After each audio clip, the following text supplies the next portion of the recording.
Let me take you back in time. The year is 2015. A young man is surfing YouTube when he stumbles upon a video that would change his life forever. The first show he would ever pirate. Shout out Planet Fun, I got this for $5. Midori Days as a story is pretty simple. We follow Seiji, Mad Dog Soramura, the rough and tough delinquent type who's known for his demon right hand. I mean, I got one too, but you don't see me yelling about it. He wakes up one day to discover that that right hand has been replaced by a girl. Main girl, Midori. The rest of the story, as you might have guessed, is about getting Midori back into her original body and getting Seiji to reciprocate her feelings. Because, surprise surprise, before she became his right hand, she had a massive crush on him. I love you a ton! A forbidden romance between a tough young man of the streets and an innocent young girl. Oh. In short, it's really sweet. I say that a lot, but I mean it this time. Since the protagonists are quite literally joined at the hip, we are also stuck with them in all of their shenanigans, and let me tell you, there are plenty of shenanigans. Seiji's reputation as a delinquent is constantly getting him into trouble as he tries to find a way to fight while not harming Midori and keeping her secret from the rest of the world. It creates a fun balancing act, as Midori's happy-go-lucky personality and sometimes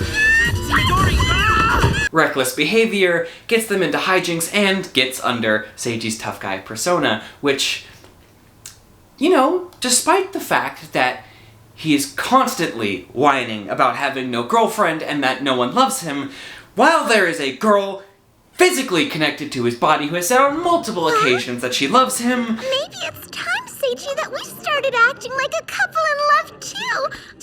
Did I just say that? Man, there's gotta be a girl out there somewhere who's interested in me. He is still a good guy, though.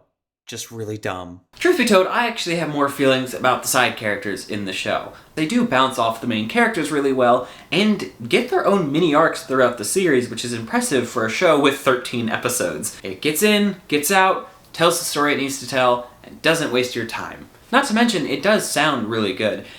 For nostalgia's sake, I went back and rewatched it in the dub because that is what the YouTube videos that I watched 10 years ago had, and it's really good. It's not your ass I'm trying to save. It's that bag full of ass I just bought at the porn shop. The guy that plays Seiji was in a production of Rent that doesn't have anything to do with the video, but I had to share the fact that this man was in Rent. Now I can look at all the porn I want to!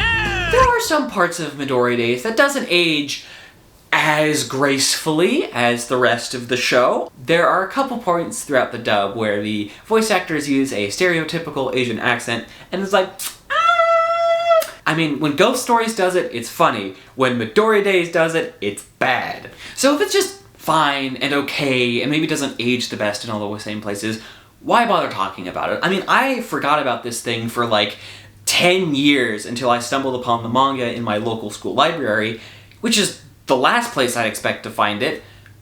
Why bother talking about it? Seeing it in the school library got me thinking, you know, let's check it out again. And I checked on streaming services, and it's only available on Tubi, which, no offense to Tubi, but like, no one is ever getting excited about the new Tubi show. Like, oh man, did you catch that on the telly? So I'm looking around. I'm like, okay, well, the company Media Blasters published it. Maybe they're still around. Maybe I can get a DVD from them. Physical media for the win, right? No. I mean, they're still around, but you know what they have? Hentai.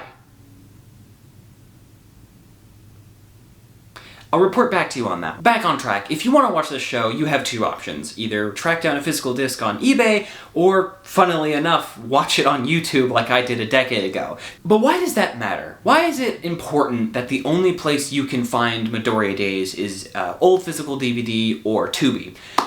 Well, you see, the studio that created Midori Days, Studio Pierrot, created a little show called Naruto. Do you know where Naruto is able to be watched? Peacock, Pluto, Roku, Amazon, Hulu, Disney+, Tubi again, Crunchyroll, Netflix, heck, even YouTube. I summon Cthulhu and dabble in voodoo. I'm under no illusion that Naruto and Midori Days are anywhere close in terms of production size, fanbase size, and lasting cultural impact.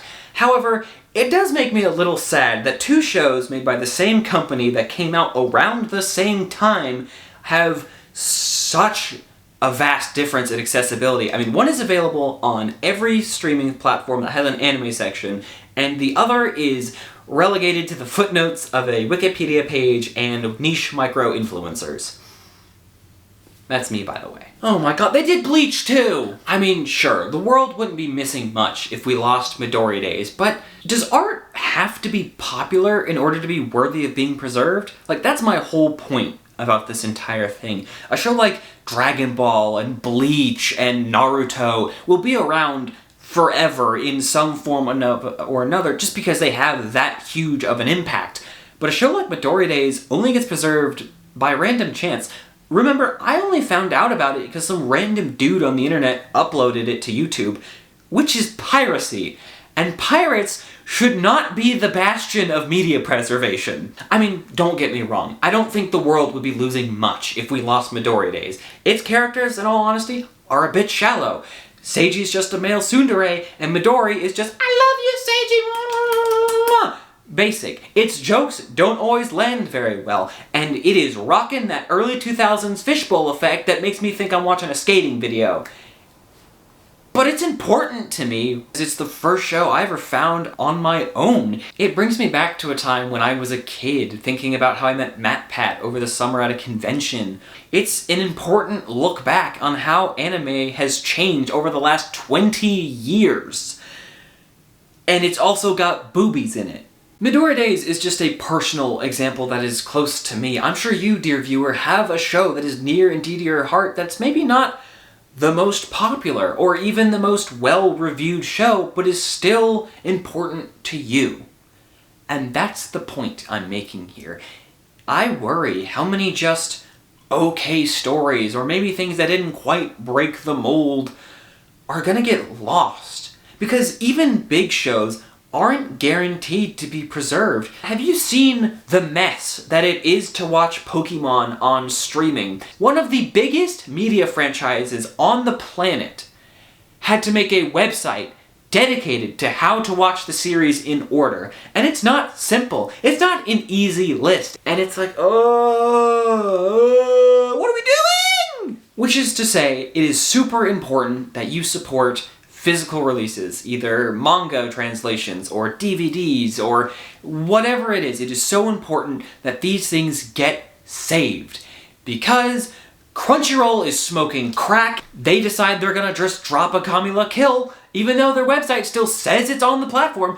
Shout out Planet Fun, it was $5 for this DVD. And I will say, getting physical media like this does come with a few perks.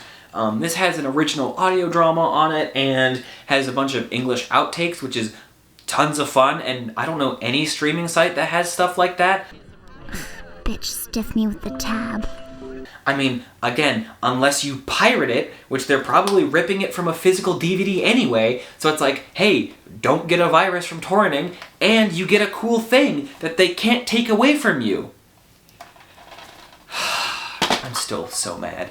Anyway, thank you so much for letting me trick you into watching my media preservation propaganda video. As you can tell, this is something I care very deeply about and is something I have a personal attachment to. But that is all from me. Thank you so much for watching. Bye-bye! I got it for $5. Much better than the crack they're smoking. Main girl, Midori. And she's the name of the show! Who's known for his Raymond Ryan.